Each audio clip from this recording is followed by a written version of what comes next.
kita, zikir kita, bacaan Quran kita dan doa kita diijabah oleh Allah Subhanahu wa taala. Keluarga kita yang telah meninggal dunia wafat, mudah-mudahan diampuni dosa-dosanya, diterima kebaikan amal solehnya dan diberikan surga oleh Allah Subhanahu wa taala. Mudah-mudahan dengan majelis ini kita diberikan istiqomah, keselamatan fi dini wa dunya wal akhirah. Amin ya rabbal alamin.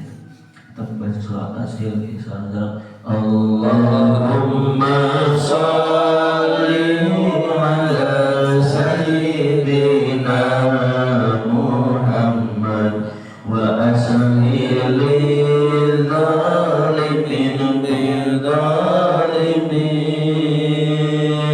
Allahumma shalli ala sayyidina Muhammad wa ashhil zalimin bil zalimin. وأخرجنا من بينهم سالمين يا الله وعلى آله وصحبه أجمعين. اللهم صل على محمد. Bapak Ibu rahimakumullah, tema pagi hari ini adalah iman dan perkara dunia akhirat. Judul pertama adalah meninggal tanpa iman bagaikan mengarungi samudera tanpa kapal. Sahabat Abu Bakar As-Siddiq radhiyallahu anhu pernah berkata, "Man tahwal qabra bila zadin faka'annama raqibal bahra bila safinatin." Barang siapa yang masuk kubur atau meninggal dunia dia tanpa membawa bekal iman, maka dia bagaikan mengarungi samudera tanpa kapal. Yang artinya adalah ya pasti akan tenggelam, tidak akan selamat kecuali Allah yang akan menyelamatkan. Kemudian Rasulullah SAW bersabda, "Mal mayyitu fi qabrihi illa kal gharikil mughawis." Mayat di dalam kuburnya bagaikan orang yang tenggelam memohon pertolongan. Bapak Ibu dirahmati Allah Subhanahu wa taala. Bapak Ibu pernah di tengah lautan, di tengah-tengah kapal. Pernah apa enggak Bapak Ibu? Pak Tono pernah? Pak Jayadi apa dinten? Pak Jayadi ini dulu teng kapal nih Pak. Dulu di kapal sudah merasakan bagaimana ombak besar, betul ya, bagaimana adanya badai itu. Orang yang meninggal dunia diumpamakan oleh Allah, oleh sahabat Abu Bakar As-Siddiq. Orang yang meninggal dunia kok tidak membawa iman, tidak membawa bekal iman, seperti dia pergi ke laut tapi dia tanpa kapal. Kira-kira selamat nggak? Tidak selamat. Niki onten viral tentang Instagram, pergi haji dari Indonesia, dari Madura sampai Baghdad, saya mau ke Mekah dengan kapal terbuat dari galon. Niki sudah ada tuh bener nombotan. Niki bentuki Malaysia, niki foto tentang Malaysia itu kok bener nombotan gitu. Jadi ketika orang meninggal kok tidak membawa iman seperti mengarungi samudera laut tanpa kapal, kemungkinan besar akan tidak selamat besar sekali. Maka betul yang sering kami sampaikan, orang yang sudah meninggal dia itu seperti bagian orang yang akan tenggelam mohon pertolongan. Apa yang diminta oleh orang yang meninggal? Hanya satu hadiah yang terbaik, yaitu berupa doa. Karena orang yang sudah meninggal itu seperti akan kerong, seperti akan tenggelam. Tolong seperti itu. Maka apa yang bisa menolongnya? Yaitu syafaat berupa doa. Maka doa dari keturunan, keluarga, anak, cucu, dzurriyyah itu doanya sampai tidak akan terputus untuk orang-orang yang sudah meninggal. Maka Bapak Ibu bersyukur kita semua diberikan mampunan oleh Allah. Kita mau terus mendoakan orang tua kita, keluarga kita yang sudah meninggal ini. Masya Allah di sana beliau itu merasa angin, tenang, anyes di dalam kubur. Karena apa? Selalu mendapatkan kiriman doa dari kita semua sebagai keluarganya. Amin Allahumma amin. Seperti itu gambaran semua meninggal dalam keadaan husnul khotimah, meninggal membawa iman dan Islam. Mudah-mudahan kita mendapatkan keselamatan di dunia maupun kelak di akhirat. Amin ya rabbal alamin. Sayyidina Umar bin Khattab dan Abu Bakar As-Siddiq radhiyallahu anhu menukil dari Syekh Abdul Mu'ti As-Samlawi. Menukil dari Syekh Abdul Mu'ti As-Samlawi diriwayatkan dari sahabat Umar radhiyallahu anhu. Sesungguhnya Rasulullah SAW pernah bertanya kepada malaikat Jibril, "Sifli hasanati Umar." Qala law kanatil biharu midadan wasyajru aqlaman lama hasartaha. Faqala sifli hasanati Abi Bakrin. Faqala Umar hasanatun min hasanati Abi Bakr. Artinya, diberitahukan kepadaku tentang keutamaannya sahabat Umar. Maka malaikat Jibril menjawab, seandainya air laut menjadi tinta dan pohon menjadi pena, niscaya aku tidak akan sanggup menghitung kebaikannya Umar. Kemudian Rasulullah SAW bertanya lagi kepada Jibril, sekarang beritahukan kepadaku ya Jibril tentang kebaikannya Abu Bakar. Maka kemudian Jibril menjawab, Umar hanyalah salah satu dari kebaikan yang dimiliki oleh sahabat Abu Bakar. Masya Allah, ini tentang perkara kebaikan, kebaikannya Umar. Rasul bertanya, Jibril, bagaimana sih gambar kebaikannya Umar? Umar bin Khattab disebutkan bahwa kebaikannya Umar adalah kalau air dijadikan tinta, kemudian pohon-pohon dijadikan pena, tidak akan mampu menuliskan kebaikan Umar. Berarti sangat banyak sekali. Lah bagaimana kemudian kebaikannya Abu Bakar? Jibril menyebut kebaikannya Umar itu baru salah satunya dari kebaikan yang dilakukan oleh Abu Bakar. Masya Allah, ini luar biasa. Jadi sahabat Umar itu dulu adalah sahabat yang bahkan membunuh putrinya sendiri.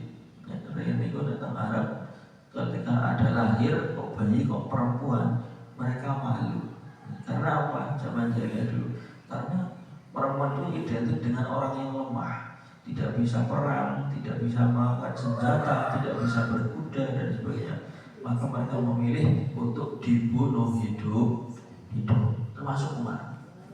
Sehingga cerita kemudian Rasulullah pernah berdoa kepada Allah, kuatkanlah Islam dengan memilih di antara dua Umar, dan Allah memilih Sayyidina Umar bin Khattab radhiyallahu anhu. Ternyata Islam menjadi kuat karena Umar itu termasuk orang yang ditakuti oleh para pembesar-pembesar di Arab waktu itu.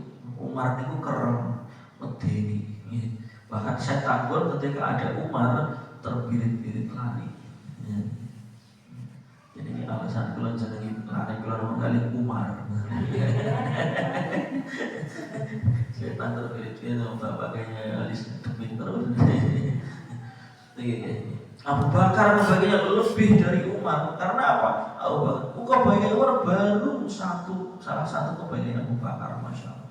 Abu Bakar itu mendapatkan gelar As-Siddiq. Ketika peristiwa Isra Mi'raj, orang-orang Arab itu mencela Rasul, mencaci maki Rasul. Mungkin masa sehari semalam berjalan dari Mekah ke Madinah, lalu ke langit, bahkan sampai langit 7. Itu Nabi Muhammad itu pembohong. Nah itu. Tapi kemudian Abu Bakar datang dengan mempercayai sodakta. Saya percaya, saya bersaksi itu benar sodakta. Kemudian Abu Bakar mendapatkan As-Siddiq, Abu Bakar orang yang jujur. Jadi itulah sejarah mengapa Abu Bakar terus kemudian berjihad bersama Rasulullah, baik harta, benda, tenaga, semuanya Abu Bakar berikan untuk dakwahnya Rasulullah SAW. Ini kemudian tentang kekhawatiran terhadap dunia akhirat. Diriwayatkan dari sahabat Utsman radhiyallahu anhu, hamud dunya zulmatun fil qalbi wa hamul akhirah nurun fil qalbi. Khawatir memikirkan dunia akan membuat hati menjadi gelap, Tetapi khawatir memikirkan akhirat akan membuat hati menjadi bercahaya. Bapak Ibu, ketika orang perkara dunia jangan khawatir. Kenapa? Semakin kita memikirkan perkara-perkara dunia, semakin hati itu gelap, hidup niku susah. Maka saya nama Imam Zubair, Mbah Maimun dikatakan wong sing paling uripe kepenak niku sinten? Orang yang tidak memikirkan nikmat yang didapat orang lain. Nek kita asal nikmat ya disyukuri alhamdulillah, sidik ya alhamdulillah, banyak ya alhamdulillah. Karena yang menentukan cukupnya orang bukan sedikit atau banyaknya, tapi berkahnya. Ini betul. Sidik dari mesti kurang, kathah dari mesti cukup. Ini mereka yang diajari bukan banyaknya, tapi berkahnya. Yang penting berkah mawon. Jadi tidak usah memikirkan tentang dunia yang berlebihan, karena akan membuat kita itu hidup hati itu menjadi gelap. Sebaliknya, ketika kita memikirkan akhirat, maka akan membuat hati bercahaya. Maknanya apa? Kita kepengen menabung sebanyak-banyaknya untuk kehidupan di akhirat. Memperbanyak ibadah, jangan menunda-nunda ibadah. Karena kita tidak tahu kapan ajal pasti akan datang. Tidak akan pilih-pilih. Kalau Israel sudah datang, ya datang sudah waktunya, tidak bisa dinyam, ditawar, tidak bisa. Tidak bisa. Maka dasarnya kita adalah kita amal soleh. Amal terbaik adalah amal soleh. Satu lagi, keutamaan ilmu dan meninggalkan kemaksiatan. Diriwayatkan dari sahabat Ali radhiyallahu anhu, beliau menyampaikan, man kana fi talabil ilmi kanatil jannah fi talabi, wa man kana fi talabil maksiati kanatin naru fi talabi. Barang siapa yang mencari ilmu, maka surga yang akan didapatkan. Dan barang siapa yang mencari maksiat, maka neraka yang akan didapatkan. Alhamdulillah. Bapak Ibu, saben Ahad pagi Bapak Ibu kan niatnya thalabul ilmi. Ketika datang ke mushola, ke masjid untuk pengajian, majelis taklim untuk pengajian, niatnya akan mencari ilmu thalabul ilmi, maka akan diberikan ganjaran berupa surga. Allahumma amin. Rasul pernah dawuh, man salam batoriqon yaltamisu fihi ilman salallahu lahu tariqan ilal jannah. Orang yang dia mencari jalan menuju ilmu, maka dia akan dimudahkan jalannya menuju ke surga. Jadi amalan kalau kepengen bisa masuk surga, ya senang thalabul ilmi, senang mencari ilmu. Ketika ada salah satu masalah dosa, jangan didekati, karena itu adalah jalannya neraka, jalannya neraka. Itu jangan kita itu kita hindari. Jangan sampai kita terjebak pada suatu kemaksiatan. Ini kemauan untuk hari ini. InsyaAllah kita akan lanjutkan di pertemuan yang akan datang, hari-hari yang akan datang. Temanya orang mulia dan orang yang bertakwa. InsyaAllah mudah-mudahan kita semua diberikan kesehatan dan istiqomah. Kita doakan mudah-mudahan yang sedang sakit, mudah-mudahan atau ada yang kita sedang sakit, mudah-mudahan diberikan kesembuhan oleh Allah Subhanahu wa taala. Mudah-mudahan ada salah jamaah kita yang sedang haji, Bapak Suparman juga diberikan kelancaran dalam melaksanakan ibadah haji. Lalu kita semua kelak bisa haji atau umrah ke Mekah, Madinah. Alhamdulillah. Maulaya salli wa sallim daiman abada ala habibika khairi khalqi kullihim. Huwal habibul ladzi turja syafa'atuhu likulli haulin minal ahwali muqtahimi.